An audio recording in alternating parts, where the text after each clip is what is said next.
4 مايو 1970 في مظاهرة طلابية في جامعة كنت في ولاية أوهايو ضد الاحتلال الأمريكي لدولة كمبوديا. فتح الحرس الوطني للولاية الرصاص الحي على المتظاهرين فقتلوا 4 طلبة وأصابوا 76 طالب. السبعينات في أمريكا كانت مليانة أحداث: فضيحة نيكسون، أزمة الطاقة بسبب حرب 73، حرب فيتنام. فترة كان فيها تمرد ورفض من الشعب الأمريكي لمفاهيم ومسلمات كتيرة كانوا مؤمنين بيها في الخمسينات والستينات.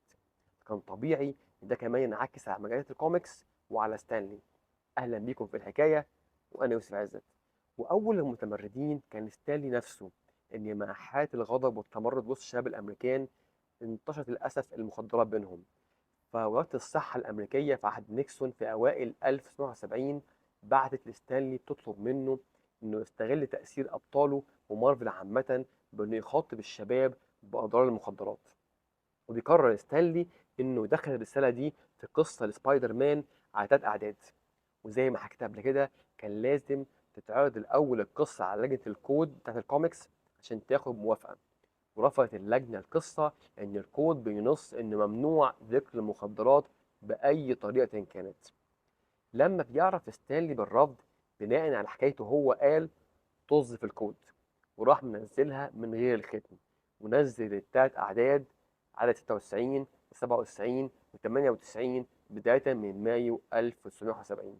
في الحقيقة عدم وجود الكود ما أثرش خالص على نجاح ال3 أعداد، مش بس على مستوى المبيعات، ولكن استقبل استقبال مبهر بين أعمال المقالات وبرامج التوك شو، وكلها أشادت بالرسالة وذكاء عرضها. وبالتالي ما عرفتش اللجنة تعاقب مارفل بأي طريقة، بل بالعكس. تمرد ستانلي كان بداية النهاية للجنة الكود بتاعت الكوميكس. ومن رجع تاني يلتزم بالكود، بس تم مراجعة الكود بعد كده. سمحت اللجنة بالكلام عن المخدرات، ولكن بطريقة سلبية طبعا. سمحت تاني بعودة قصة الرعب ومصاص الدماء. وعلى آخر الثمانينات ما عادش اللجنة دي وجود أساسا. في 1972 بيستقيل مارتن جومان من منصبه كناشر لمارفل، وبيحاول ابنه يكمل بعديه. بس ملاك مارفل بيرفضوا وبيحطوا ستانلي كناشر ورئيس لمارفل. ومن ساعتها بطل ستانلي يكتب اي قصص جديده، وبيفضل سنه كرئيس لمارفل بس بيتخنق من الورقيات والحسابات والاجتماعات. بيستقيل، بيحتفظ بس بمنصبه كناشر. وبيضيف ستانلي لنفسه بمنتهى الذكاء منصب غير رسمي اسمه سفير مارفل، وعمله بتركيزه في حضور مؤتمرات الكوميكس، بانه يدي ندوات في الجامعات ويطلع بالتلفزيون ويعمل حوارات صحفيه. عمل كل حاجه. ستانلي في المرحله دي حرفيا كان في كل حته في امريكا وبره امريكا. فتره السبعينات برضو كانت من احلى فترات ستانلي ومارفل عامه. فمثلا في 1972 مبيعات مارفل لاول مره تتخطى مبيعات دي سي كوميكس. في فتره السبعينات بقى ستانلي مقتنع ان آن الأوان إن شخصيات مارفل تبقى مسلسلات وأفلام بممثلين حقيقيين. في النص التاني من السبعينات فعلا بيتفق مع قناة سي بي اس الأمريكية على تحويل هالك وسبايدر مان وكابتن أمريكا إلى مسلسلات بممثلين حقيقيين. بتعرض هالك كمسلسل في 4 نوفمبر 1977 وبينجح نجاح معقول. في 14 سبتمبر من نفس السنة بيتعرض سبايدر مان ولكنه بيفشل فشل ذريع. وبعديهم اتعمل فيلم تلفزيوني لكابتن امريكا ولم يلاقي اي نجاح. ولكن ايمان ستانلي بالفكره فضل مستمر، وخصوصا بعد نجاح فيلم سوبرمان سنه 1978 لدي سي كوميكس. ومن شده قناعته في اواخر السبعينات نقل ستانلي اقامته بالكامل للوس انجلوس عشان يبقى قريب جدا من هوليوود. وعمل قسم المارفل سماه مارفل الانتاج الفني وهو يرقصه. وعلى مستوى مسلسلات الكرتون نجحت مارفل جدا، ولكن ستانلي كان عينه على السينما. وفضل يقابل كل المنتجين والاستوديوهات ولكن بدون نجاح يذكر. وفي 1985 بدأ مع شركة إنتاج مفاوضات جدية على فيلم ضخم كابتن أمريكا، ولكن بعد ما تم الإعلان عنه للأسف توقف المشروع. وكان وقت محبط جدا لستانلي، وخصوصا إن في نفس الوقت ده أغضب جاك كيربي إن وقت الإعلان عن مشروع تحويل الكابتن أمريكا إلى فيلم اتكتب في الصحف والمجلات إنه من إبداعات ستانلي بس. فقرر جاك كيربي يطلع في حوار صحفي طويل ويفتح النار على ستانلي ويأكد إن كل الشخصيات من أفكاره، وإن ستانلي كان دوره صغير جدا في تأليف الشخصيات والحكايات. ونقلبت الدنيا على ستانلي، وفضل بقية 85 86 يتهاجم في كل حتة لحد ما عمل جلسة صلح مع جاك كيربي، وبدأت الناس تنسى الموضوع على أواخر 1986. في نوفمبر 1986 اتباعت مارفل شركة إنتاج سينمائي. وقتها حس ستانلي إن الدنيا بتبتسم له، لأن مع مالك في الأصل شركة إنتاج سينمائي، فأكيد هيقدروا يحققوا رؤيته في إنتاج أفلام لأبطال مارفل على مستوى جيد. لأن القدر كان ليه رأي تاني، لأن الملاك الجدد طلبوا منه يبعد تماما عن قصر الإنتاج السينمائي والتلفزيوني، ويرجع يركز بس في المجلات ويفضل ممثل ووجه مارفل. كانت ضربة كبيرة وقاسية لستانلي، ولكن كعادة ستانلي نفذ الأوامر وبعد عن إدارة قسم الإنتاج السينمائي.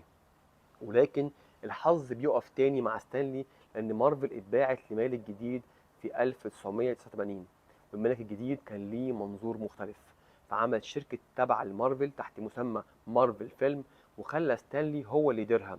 مش بس كده، عمل معاه عقد المدى الحياة بمرتب ضخم، مقابل ان ستانلي يديله ترخيص باستخدام جميع الشخصيات اللي هو ألفها في السينما والتلفزيون.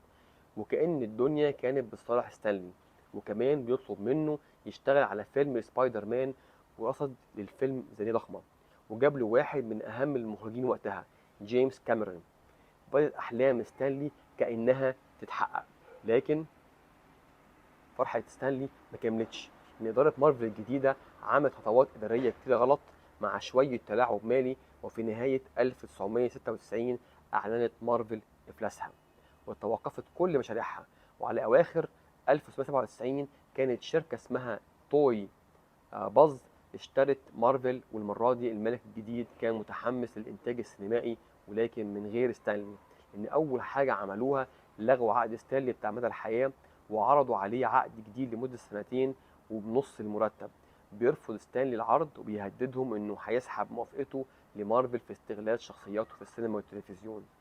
وحقيقة موقف ستانلي فعلا فرق، لأنهم بعد كده قعدوا معاه واتفقوا على إن ستانلي ياخد منصب رئيس مجلس إدارة مارفل الشرفي لمدى الحياة، بس بدون أي تدخلات أو صلاحيات إدارية.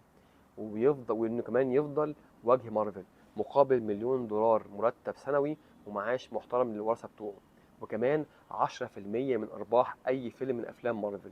وكانت فعلا أسعد أيام ستانلي، لأنه حس إنه أخيرا إخلاصه ومجهوده في مارفل اتقدر. مع أول فيلم المارفل إكس مان سنة 2000، تطلب مارفل من ستانلي يظهر كدور شرف تكريما ليه، وبيتكرر تاني مع أول فيلم لسبايدر مان في 2002، وحقق الفيلمين نجاح صاحب. وبدأ ستانلي يظهر على السجادة الحمراء في المجالات السينمائية، والصحفيين رجعوا تاني يعملوا معاه حوارات. وحقيقي اللي بيحصل ده كان حلم من أحلام ستانلي، وهو اتحقق وهو في عمر ال80 عام. وفي عز النجاح ده بيعمل ستانلي حوار صحفي، فالصحفي بيسأل ستانلي هل أخد ال10% بتاعته ولا لأ، وخصوصا إن سبايدر مان كان عدى عتبة ال500 مليون دولار إيرادات. فستانلي ابتسم وقال له ما خدتش منهم ولا دولار. ومع نشر الحوار بيحصل انتقادات ضخمة لمارفل، ومحامي ستانلي بيقنعه إنه يرفع قضية على مارفل، قضية بتفيد مارفل أكتر ما بتضرها بعد كده، لأن كل أفلام مارفل وقتها جابت مجتمعة فوق ال2 مليار دولار. ولكن المفاجأة اللي اكتشفتها المحاكمة إن كل اللي دخل مارفل بس 50 مليون دولار، لأنه مش مارفل اللي بتنتج. وبيكسب ستانلي القضية عامة، وبياخد 10 مليون دولار من مارفل. ولكن القضية خلت مارفل تفهم إن المكسب كله بيروح لشركات الإنتاج.